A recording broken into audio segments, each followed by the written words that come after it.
Okay, good morning. Morning. Good morning. All right, we're going to start off with a really short part two to Hilchos Nida. Just a little prelude or foreshadowing to Yeridea. This came up in Taf Kuf Nun Aleph and Dalid recently. So the question that we spoke about was if a person's or a woman's Leil Tefillah, the mitzvah to go is Motzei Tisha B'Av, when does she bathe and do the chafifa?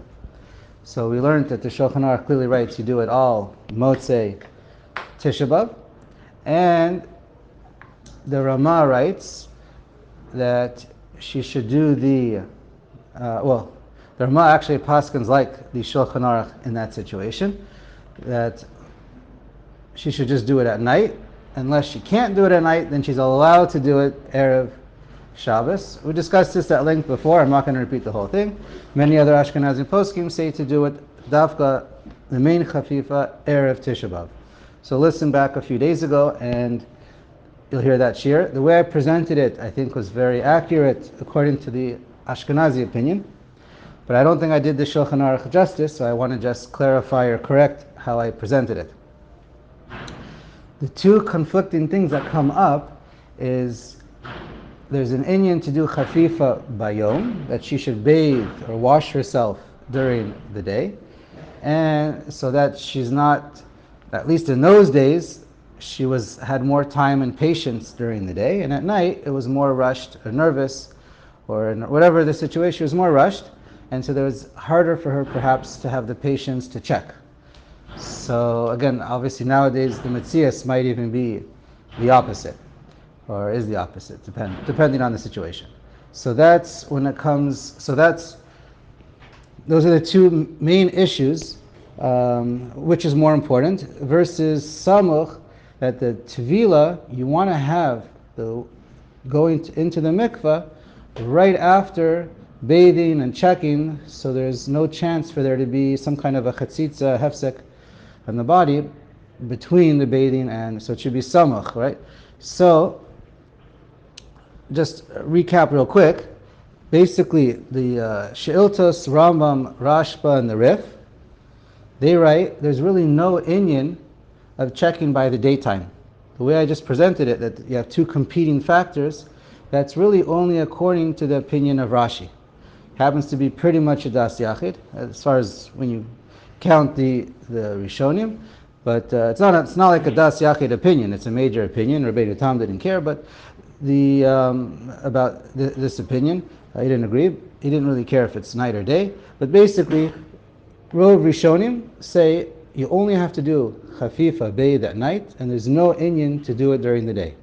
The only time you do it during the day, according to the most Rishonim, and that's the opinion of the Shulchan Aruch and the halacha for the Sfardim, the only time you bathe during the day is if, or that's important or need to go during the day, is if it's Leil Shabbos, Friday night, because she doesn't bathe Friday night, she bathes Erev Shabbos.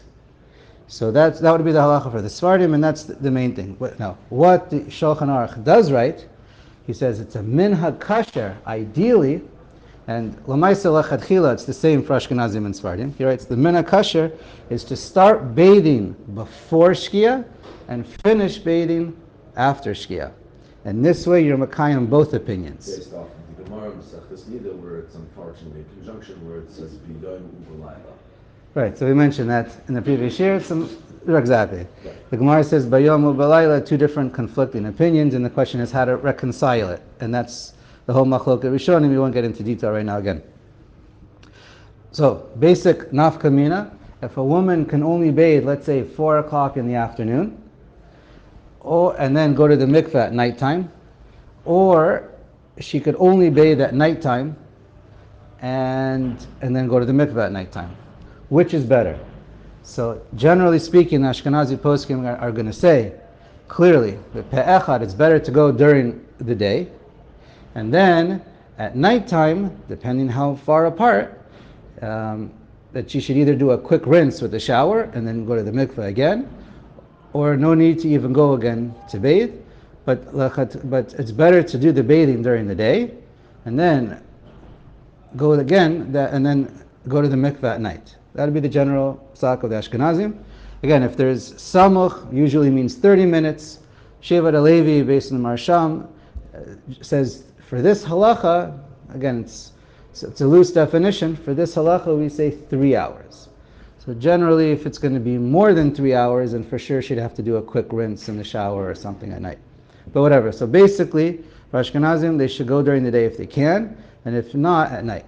But that's the best. For us, for Sephardim, the halacha would clearly be, just go at night.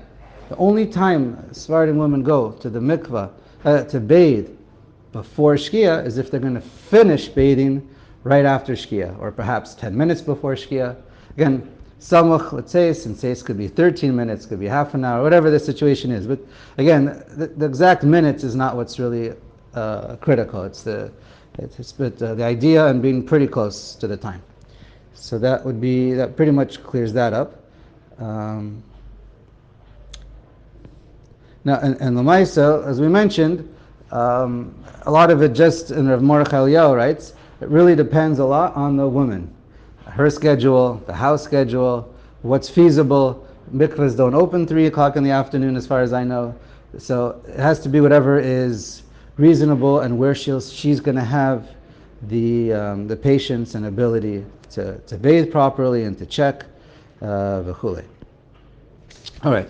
And just a quick follow-up is just a quick thing there about, on this topic in particular, the Ashkenazic poskim, they have a thing that says, if you're going to go during the day, 30 minutes is enough, basically from start to finish. I mean, I'm not getting into all the details, but bathing is usually in the bathtub close to 30 minutes, whatever, but the whole process, they have like a halacha sort of, it needs to be at least 30 minutes, and at nighttime they say it has to be an hour. It's not exactly a knas, but it's more like, because at nighttime Rashi held we're in a hurry. I mean, the woman's going to be in a hurry. So based on that, many years ago, I don't know exactly when it started, but they came up with this thing at nighttime. If you go, it needs to take about an hour. Now, it doesn't have to be exactly 60 minutes to the minute exactly, and that includes everything, whether cutting nails or whatever, going into the room, like whatever. It's a little bit loose, but that's just the rough idea, and the concept also of going in a bathtub. So bathing in a bathtub, so that is an Ashkenazic, among the Ashkenazi Achronim, they bring this concept of bathing dafka in a bathtub for a period of time to soak. By Sephardic poskim and all Rishonim, you don't see that anywhere. And it just needs to bathe. It could be a shower, bathe yourself, hand wash with a bucket, whatever it is, and that mikar din suffices. I mean, practically, the bathtub is great for everybody. Okay. And if you're going on Har HaBayit, as we just spoke about before, all this is applicable for the men as well, who are... Anyway, we'll stop here for Nida.